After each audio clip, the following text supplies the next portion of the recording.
vote for me and I'll set you free. Rap on, brother, rap on. Well, the only person talking about love and brother is the preacher. And it seems nobody's interested in learning but the teacher. That song could be relevant today, probably more relevant today than it was when I was a baby. My father listened to this music, and I remember him playing these records in the radio. When I was like a little tot. um, but if you think about the music back then, it was so relevant. The title of that song was Ball of Confusion. Are we not a ball of confusion today? Do we not know what we're doing? Have we lost our minds? Are we all on drugs? Yeah. Whether we've taken them because of some uh, medication and physical ailment that, we're forced to take this stuff, or whether people have mental problems and they're forced to take this stuff, whether they're just taking the stuff, or whether it's induced in your water or anything else in your environment. So, yeah, we are a big ball of confusion, and God's not playing. He put something in your hands to take care of. He put something in your hands that you were supposed to watch after. You were supposed to watch after this planet, and you didn't do it. Nor did you watch after the people who should be taking care of this planet. So, I'm going to tell you about some more dreams I had. Um, I'm just terrified at the dreams I have. I have so many dreams that God has given me that are directly related to the Word. They're directly related to things that God is going to, is going to present to you in front of you. And then when you go open the Word and you see exactly what's happening, you will be in shock. Why be in shock when you can just pick up the Bible now? It's right there. Pick up a King James, pick up a New Living Translation, pick up anything, but start to read it. Because everything that's going to happen is in there. Now, I'm not saying I'm a prophet because I don't believe that you can call yourself one. People are calling me that, but I'm not calling myself one. Yeah, I've been dreaming and dreaming and dreaming since 1963. And I never told anybody. But I told my brother Arthur, and he knew the Bible because he was born again Christian, and he would tell me, "Open up Matthew chapter 11, verse 3, whatever. Do you see that dream? You dreamt exactly that." I'm like, "Huh? Like, what's that?" I'm like, I actually got baptized when I was 14 years old, and I got born again at 14, not really understanding what I was doing. But God had a job for me, and it was to give me these messages. And I'm going to tell you about the destruction I've seen in my dreams. It's like I have to tell you of the destruction that I see. It's not pretty, not pretty at all. Just imagine trying to go to sleep at night and you got to get up the next day and you got to go to work and you are terrified with nightmares as an adult. It's very taxing, it's draining. Sometimes I go, God, why did you show me that? And then he'll validate to me why he showed me that something will happen. And I've seen buildings that are gone, streets. He's even given me names of streets, locations, times, places. Can't verbalize those, but I see it in my sleep. I see it, and it's not a good sight.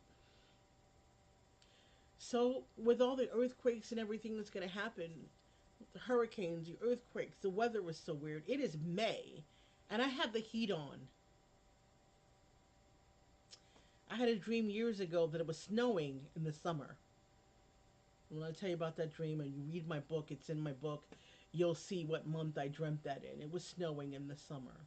So is this global warming or is this the wrath of God? Notice I show you there's a G and a W in both. Global warning, God's wrath. Same letters, oddly enough. So, global warning is God's wrath for those that understand what it is that, they're witnessing, right? Hurricanes, earthquakes, hailstorms. I had dreams of fire and brimstone. I didn't call it brimstone. I just saw these black rocks coming out of the sky. And I saw fire and all this stuff. And that's another dream and another dream and another dream. It's quite a bit. And Prophet Zone 2, the book Prophet Zone 2 will have that in it. Prophet Zone 1 has many of the other weather patterns that are really bad in them. Revelation 11:19, and the temple of God was opened in heaven, and there was seen in his temple the ark of his testament, and there were lightnings and voices and thunderings, and an earthquake and great hail. So it's been written, everything is written. Don't think for a minute that what you see you should be surprised with. If you haven't opened the book, you'll be surprised. Why be surprised?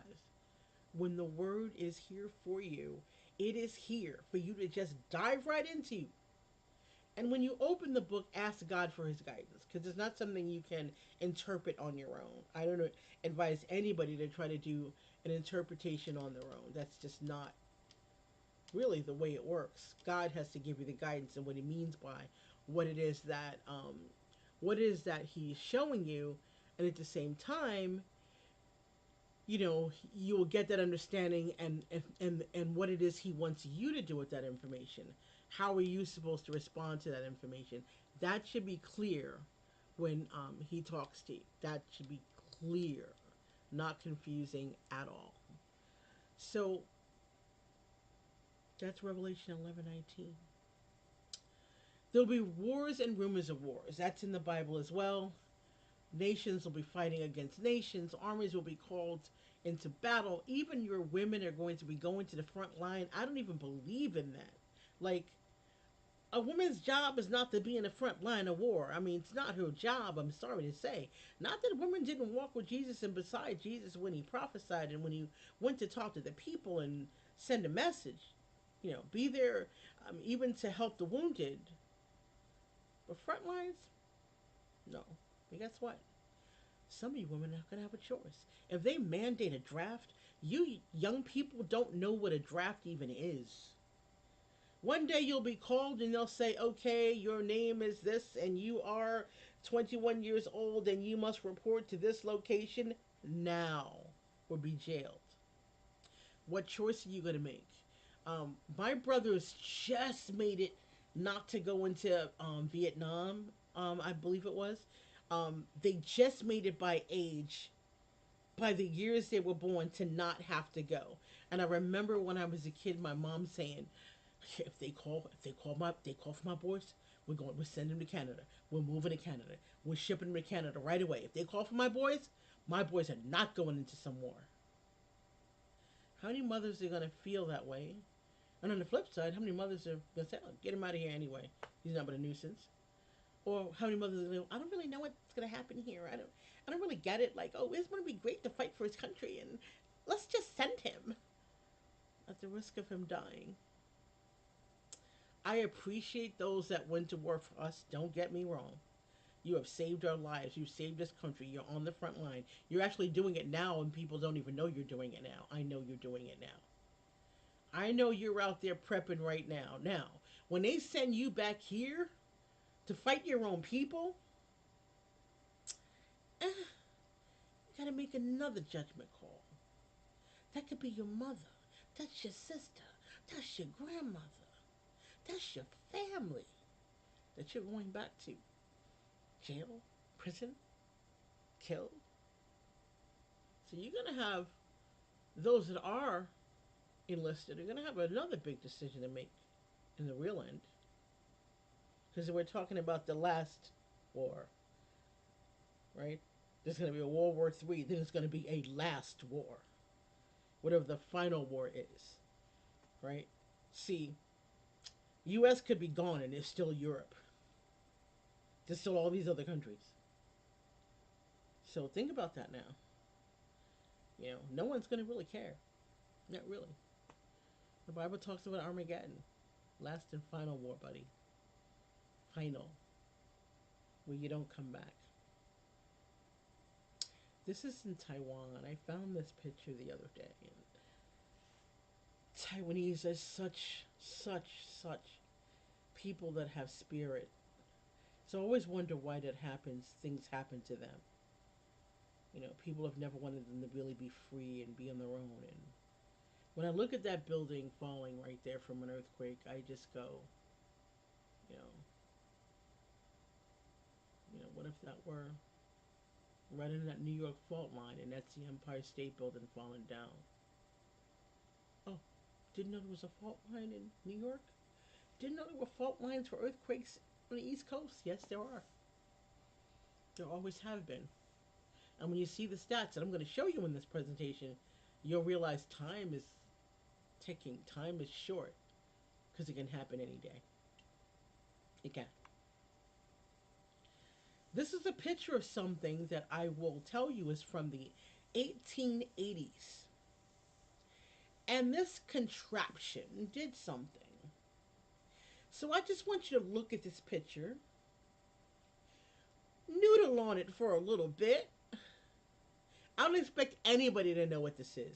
I didn't know what it was until I found it when I was looking for something. And what I was looking for, um, there's a little hint here behind the scenes and what it is. But um, remember this picture as we go along. I'm going to show you another picture of it, its purpose, what it's for, and I'm going to explain my analogy. Okay? Just keep this picture in mind. It is a machine. Worldwide earthquakes 2007 to 2017, right? The magnitudes here of the earthquake, the years go across all the way to 2017, and as you look, we're really getting into numbers of the six on the Richter scale. We had a few in 2017 that were seven on the Richter scale. If those that don't know what the Richter scale is, you can look that up you can look that up online and see what the Richter scale is. It's the measurement that's used. Um, it was that is a name that was used for the measurement for the volcanic eruption seismic activity. So as you look here, you can see that you know there's not that many that hit seven, but seven is huge. Like seven in Richter scale. Like stuff is falling, man. Things are falling at six, to tell you the truth. A little noise being done five and below, but a lot of things are moving and shaking in the earth with that on a worldwide level. Now look at the U.S. Notice there's not as many. It's not in the thousands. And when it comes to estimated deaths, if I go back to estimated deaths, look at the thousands of people that have died through the years, right? In 2016, 9,000 people or so, almost 10,000 people died from an earthquake. Now let's look at the U.S. chart. When we look at the U.S. chart, we have had no deaths till 2012. This is from 2003 or 2002 to 2012, and we've been lucky, not sitting on a fault line. Yes, we do sit on many fault lines. It's just not time yet. Everything is in God's time, not your time. Be lucky that it hasn't been the time yet. But this tells you what's coming. Nothing's happened. And we sit on all these faults. Trust me, it's coming.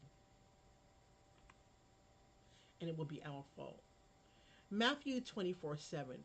For nation shall rise against nation, and kingdom against kingdom. And there shall be famines, and pestilences, and earthquakes in diverse places. Earthquakes in diverse places out of Matthew 24:7 is a famous phrase. It is known around the world. That chapter tells a lot. And, you know, earthquakes have been in diverse places. They've been all around the world. But when it hits the U.S., that's definitely a diverse place because we haven't been hit really yet. California has had it. We've had quakes, you know, years ago. But more is coming. Are you ready? Let's talk about the fault lines. So now let's get scientific and technical and all that good stuff. So East Coast versus West Coast. When you think of earthquake, the first thing you do is think of California, right? Everybody does. California is what you think about. I mean, that's what you think about. There was a level 4.1 in the Richter scale, the magnitude earthquake that occurred in December of 2017 near Dover, Delaware. That was over here. It went as far as 200 miles from the center, I will say epicenter to be technically correct, of the quake. They say that it is almost felt as large as it was the California quake. Honestly, I felt that one. For the first time in my life, I felt an earthquake. I didn't even know what one felt like. I actually was sitting right here where I'm sitting now. And I have a window here and I have a front door there. And the floor felt like it was moving under my feet. Never in my life, in my entire born days, ever, have I ever felt an earthquake in New Jersey. This happened in Delaware, and I didn't find out about it until like when I went to Facebook the next day. All my friends were saying, "Did you hear the quake? Did you feel the quake?" And I'm like, "Is that what that was last night?" Is what I said to my Facebook friends. Is that what that was? And they said, "Yeah." Some people recorded stuff. There was a roaring sound that went through from the back of my house to the front of my house. And Delaware and South is that way towards Philly. Philly is that way for me. And the rumbling came from left to right as if there was something moving under my house from the window all the way to the front door. I was like, "Oh my god, what was that?" I was like, "Wow, what was that?" So then I thought maybe it was a vibration of a big truck or something, but it was a little loud to be a vibration from a truck. So I don't know how many people in Jersey felt it, but I'm pretty sure a lot of people did. I wasn't the only one. So let's talk about the West Coast. Of course, everyone knows about the San Andreas Fault. Everyone knows that there was a movie done called San Andreas. I actually went to see that movie, but I think the actor The Rock was the star in that movie. It was a great film, but it was real. I mean, it's something that could happen.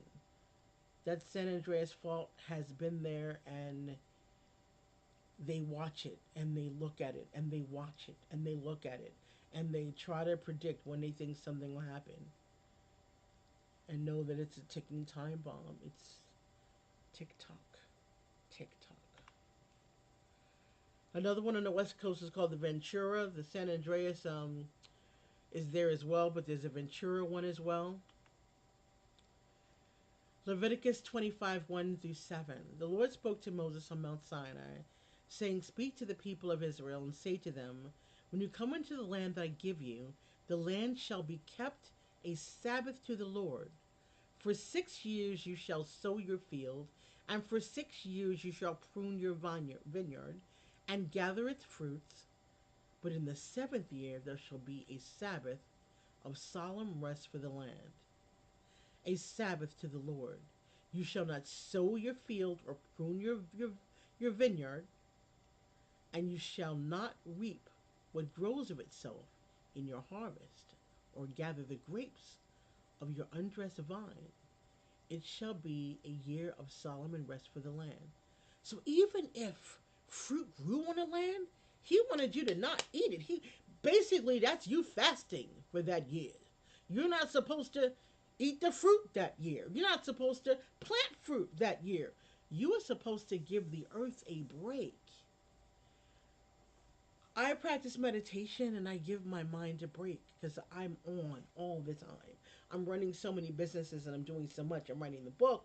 I'm working on a screenplay for not a movie, but I'm working on a script for the play for if Prophet Zone is to be a big success. I'm working on writing the series of books. I'm working on my album, my gospel album. I've got so much I'm doing, and I'm working on Yoga Cosmetics, which is my aromatherapy company, and I'm working on Bible Mark, the productions, and the Bible Mark products. I got that out. Oh my gosh. So I'm working on so much. Um, I need a break, right? So I do meditation practice so that my mind can take a break. The seventh day is Saturday, not Sunday. Let's be correct about that. Anyone who says, "Oh well, you know, man changed it," yeah, man changed it. If you want to follow God's law, it really is Saturday. But he's saying here in the seventh year, he went to land to have a break. So you're supposed to take care of God's land, not mess it up, not destroy it, not chemicalize it, right? Not throw all this stuff on it that was not meant, not to create fake things on it that are not of God, especially making fake food with chemicals, and the chemicals are destroying the earth. So think about that, what we're supposed to do. He puts something in our hands. He says, I give to you the land, and keep the Sabbath to the Lord. Whoa, let's talk East Coast. Okay, earthquake fault lines, Ramapo Fault. If you look there, you see New York, Pennsylvania, New Jersey. You see that line, it says 70 miles. If you can see, it's coming from the north down to the south, all the way through Pennsylvania. It cuts right through New Jersey, right? So if you think about it, it says it spans more than 185 miles, okay? Um, New York, New Jersey, and Pennsylvania. So some earthquakes have already occurred in the vicinity, but you know, we have a problem there. There is a nuclear plant in New York, not far from where the fault line is. How dumb is that? I mean, it's just dumb. Like, that's just like brainless. Could you put it somewhere else knowing you knew the fault line was there before you built this stupid nuclear plant? You just planned for it to be an earthquake and it just blow up the entire region? I'm just saying. Common sense. If people are not out there protesting to move that crap out of there near the fault line, then what are they protesting about? Other stupid stuff? You know? Free speech, I want to be able to speak. Free thought, I want to have free thought. Yeah, there's something about free thought. Look at the movie 1984 to tell you what free thought really means. Hint, hint. Now I got another video coming on that. But you want to argue about something. You want to go to your senators about something. You want to go to the president about something. And you live in the East Coast. Say, hey, get that nuclear plant away from the earthquake zone.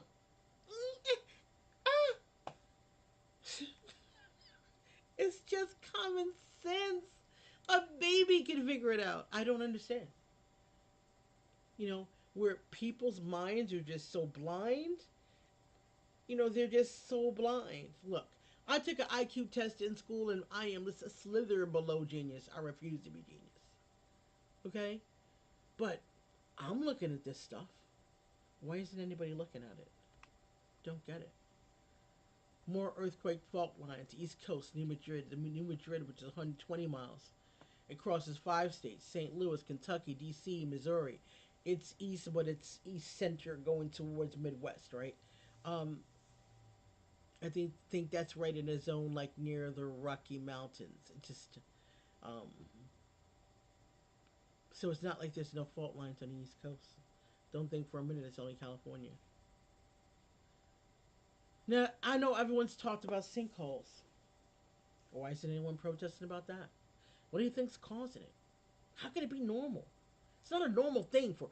As long as I've lived, I've never known for gigantic holes in the earth to all of a sudden appear. Not in my entire lifetime. Have you seen houses fall into holes? Have you seen corporate buildings fall into holes? Have you driven down the highway and all of a sudden the earth is gone? No one's out here protesting and talking about that. There have been sinkhole protests. I've seen them. But no one's doing anything about it. You got to do something about the practice that's causing it, right? You got to get to the root cause, do a root cause analysis, whatever you want to do, but you got to do something. Because you're going to be sitting in your little kitchen, and your kitchen's in the back of the house, and you're just lottie dottie. I've got my SUV. I've got my soccer kids. I'm a soccer mom. My husband's in corporate America, and we're making our 150,000 a year, and I'm making my 100, and we're at 250, and I've got my pool. And one day you hear boom, and your pool is right underground, and the edge of your house is falling down, and the trees and the beautiful landscaping that you spent all this money for is under the earth. And you are lucky if you don't fall in. Do you know that's happening? It's not just an idea, it's not just a crazy thought or a crazy movie. It's happening now around the world. Wake up, everybody. Wake up. It's especially happening in Florida. And I feel bad about that because that's where Jewish people go to rest. Like in America, everybody that's Jewish. Oh yeah, we bought a house in Florida. We going on our retirement. I even have friends and that have gone there, and that's where their family is to retire. And I don't know. I think it's strange um, that all these sinkholes are showing up there. That's kind of disturbing to me. That they're all kind of showing in one place, right? Um, I don't know. I just think it's odd that there's so many. Look at the photo there. There are just so many. Psalms 62. Thou hast made the earth to tremble, and thou hast broken it. Heal the breaches thereof, for it shaketh. For it shaketh. The world's gonna rock, baby. It's gonna rock. And I pray that it's not right directly under your feet when it's happening. But if you don't know what's coming, how can you prepare? Pray to God that you're not the one that's in the midst of what's about to come. Pray. Ask Him. Say, no, I don't want to be in this. I don't. I'd be too scared. Now let's talk about fracking. All right, let's quickly talk about fracking. First, I'll go to this slide that says what is fracking. It's a method to flow natural gas. My cousin Isaiah mentioned it well. He's like, they're doing a lot of fracking. I'm like, I know. I'm going to give you a couple of theories. I have a basic theory. So we know this is a hydraulic type of system that's being used to be able to it'll basically be a technique where the rocks are fractured by this pressurized liquid. And in that process, the high pressure injects a fracking fluid, mostly water, but there's chemicals in there too. We'll talk about that later. And it creates cracks and rock formations so that they can have a flow of more natural gas and petroleum and oil and everything we need for. If they just stop airplanes and said, you know what, let's not fly. Let everybody stay where they were born and just live on the land. Just go within wherever you lived, and don't be flying all over the world to do whatever, right? God didn't say when He made this world, and thou shalt drill in my wonderful land and take the oil out of the core of the earth. That's there, by the way, to spin on the axis that I developed. And it needs to be there, lubricating and spinning. This ball is spinning, and it's moving the way it needs to move.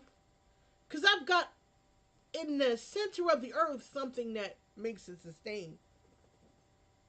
And there's a temperature level that it needs to be, which is very hot. When did he say you could take oil out of the ground? Think about that. When did he say you could ever do that? I mean, if that was something we were supposed to do, it would be written.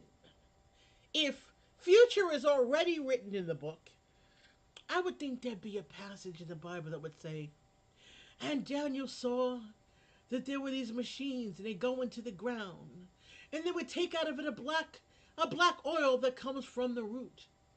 And then the root would allow them to travel around the world. It doesn't say that in the Bible.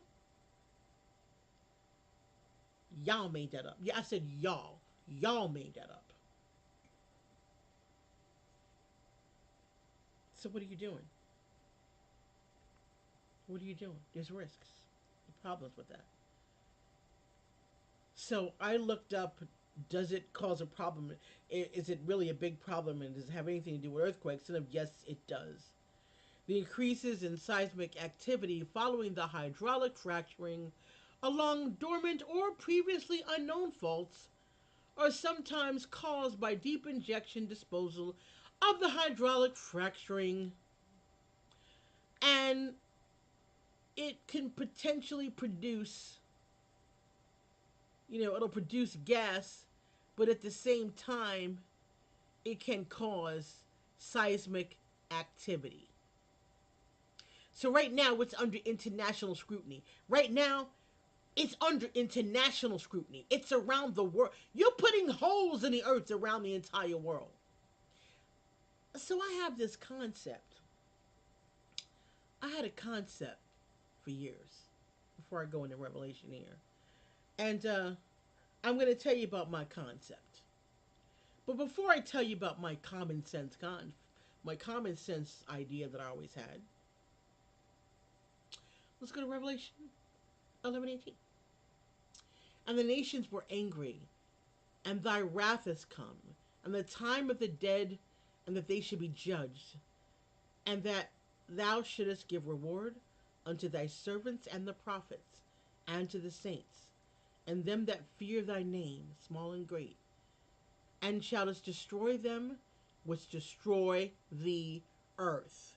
Destroy the earth. Whether you do it by bombs and war and all that stuff, or whether you do it by drilling into the earth and causing the earth to fall apart, however you do it, God says, if you destroy his earth, you will be destroyed. Now, I'm not a preacher. Say amen. Hallelujah. I'm not. I'm not a preacher.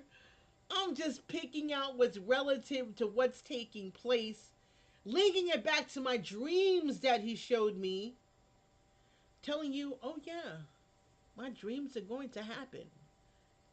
Everything that God gives me in a dream is going to happen. Call me a prophet if you will. I say I'm a servant,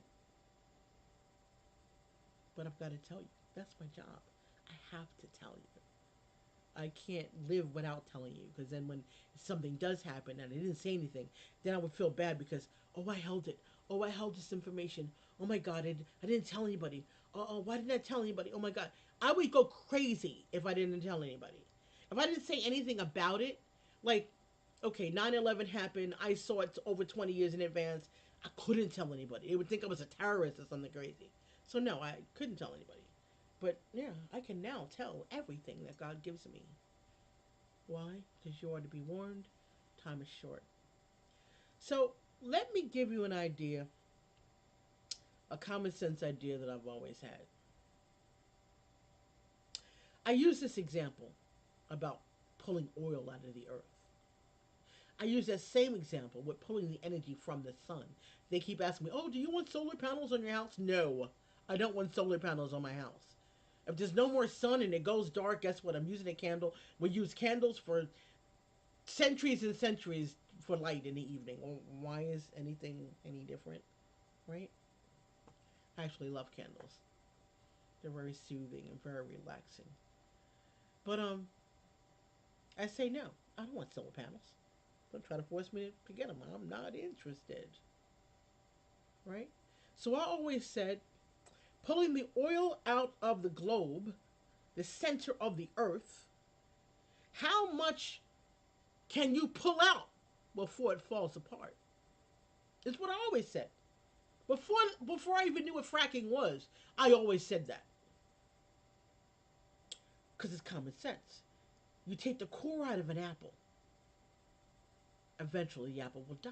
It will turn brown, shrivel up if you don't eat it right away, or you don't slice it up and put it in a pie, right? So we call ourselves pulling the core out of an apple, slicing it up, and making pies to send around the entire world. Not good. Not just for transportation. Not just for transportation.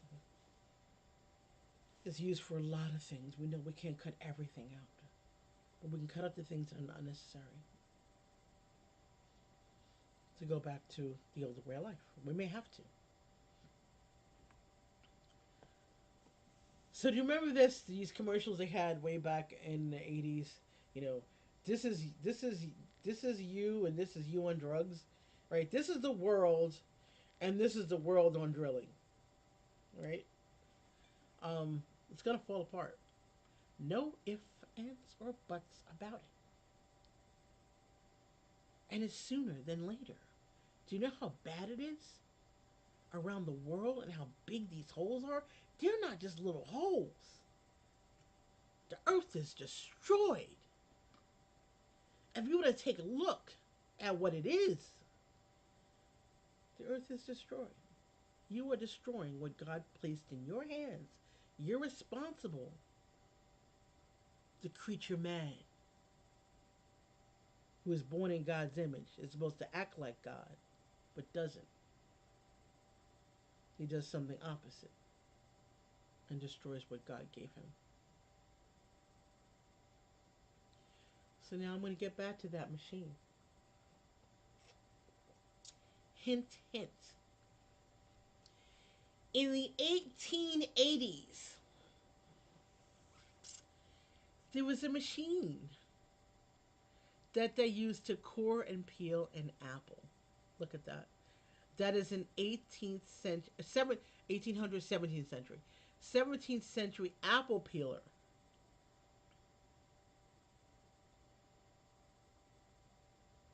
So there is a metal spindle there. You put the apple on it, and then it turns and does a twist. You turn it with that wheel that's in the back, and it does takes out the core, and then the outside surface is gone.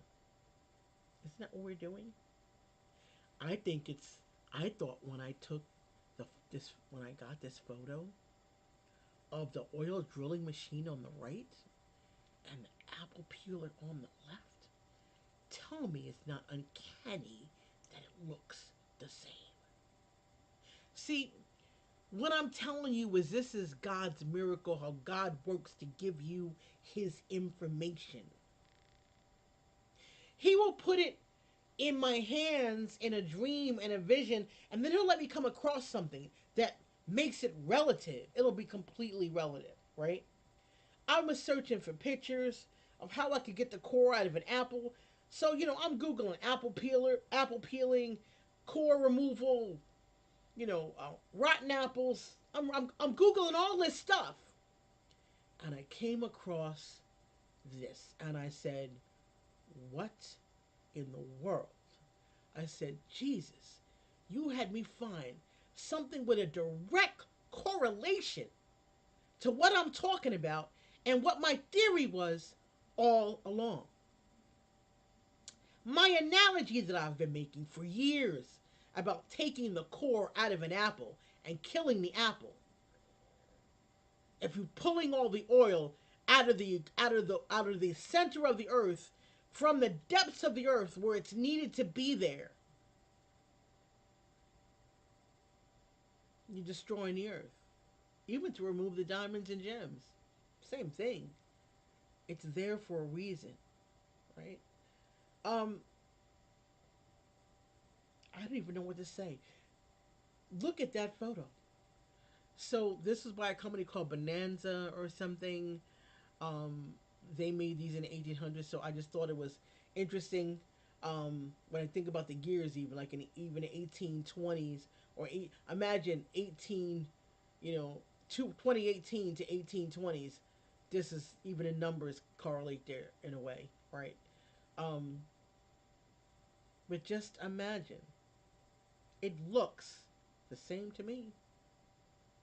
You see, on the right, that's our oil rigging machine. When they're fracking, you go down into the ground, that piece goes down. Notice on the left, the piece goes down as well in the front on the left side. Okay, same shape, same idea, right? Um, I don't even know what to say. I don't. I'm just, I'm speechless when I see this. I'm just, I'm speechless because, see, guys, that's the way God works with me. He works so special with me. He gives me things that you would never be able to find. What were the chances of me finding something that had the same shape, same styling, same type of movement to accomplish the same type of goal, but one is for you to eat an apple, the other is destroying the world. So, God, I thank you for this message. I thank you for letting me get this message out in the name of Jesus. Thank you, God. And, you know, to God be the glory with all the insight that you're giving me to give to the people. It's an important job you gave me to do, and I'm going to keep doing it. Every dream that I have that, is referencing something that's really important, I'm going to communicate that. And that's what I'm here to do. So, for those who know, you will know. Nehemiah 9:6. You are the Lord, you alone. You have made heaven, the heaven of heavens, with all their host, the earth, and all that is on it, the seas, and all that is in them. And you preserve all of them, and the host of heaven worships you. You see, we're supposed to be godlike and preserve everything. We're not supposed to have dead fish coming up out of the water right now because we had chemicals in the water. We're not supposed to have dead shark and dead dolphins and dead animals all over the place that God made. That these things may have to be in the last and final ark, because I'm sure there'll be another. Because he says, as in the days of Noah, it will be in the end. Well, I hope you know the Bible and that you know the story of Exodus. If you don't know the story of Exodus, please go and read it. If you never saw the movie The Ten Commandments, look at the movie. If you only get the word from watching the movie, at least you have an idea. And you know what this is talking about. You have a point of reference, right? That's the thing you need, is a point of reference. And I wish that for you. I pray that for you. Those that also know the Bible know that this is a serpent that said this to Eve and to Adam. Ye shall not surely die. Oh, yes, you will. Don't listen to the serpent. Don't listen to the devil. Oh, it'll be okay if we just keep drilling. It'll be okay if we keep putting massive holes in the earth.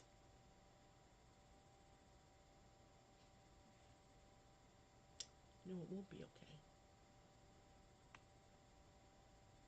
Isaiah 13:13. Therefore, I will shake the heavens, and the earth shall remove out of her place in the wrath of the Lord of hosts and the day of his fierce anger. See, people, God is coming back. And he's going to be mad. And he's going to shake the heavens and he's going to move the earth from where it was. Move the earth out of her place. Do you see what that says? See, God ain't playing with you. You guys think that Jesus is a punk. He ain't no punk. Look, if you remember when he went to the temple, those again that know the word, he goes to the temple, he sees them gambling and they're all trading and they're betting money and they're, you know, They've got all this money on the table in front of his temple, and they're out there gambling and whatever they're doing out there with the money. He walks over, turns the table upside down. You know, what are you doing out here? This is my temple. Yo, what y'all doing? Right? No, Jesus ain't a punk. God ain't a punk. When he come back, he's coming back to take his world back. He's coming back to fight the devil, to get rid of him once and for all. Don't be on that side. You can't be on that side. You have to be on the side of God, be on the side of the Lord. And whether you are Buddhist and you meditate, or whether you're Muslim and you pray with your head on the ground and you bow down to the earth, you're respecting the earth. Whichever practice you do, there is still one God, and He's listening, and He has representatives here around the world. Now, I'm not saying I'm a representative. I'm going to give you what God has given me to give you. You call me what you will. I place that in your hands. I can only give the message. That's what I'm supposed to do. For more information on earthquakes, go to USGS.gov to find out more. Um, they estimate there'll be several million earthquakes that will occur around the world each year coming. So, with that, I bid you goodbye. Be safe. And for those that want to validate what I said, go to the Word and pick up the book, because the Scriptures have every word. He is the Lord of truth. He is the Spirit of truth. He is the Almighty. And He's perfect. So if He said something, you better believe He means it. So, ball of confusion. That's what the world is today. We want to get it to be better. We really don't want it to fall into. We don't want it to fall into the last and final war, but it's already written. So it is written. So it shall be done. God bless. Take care, everybody. Until I see you again, I'll tell you about another dream.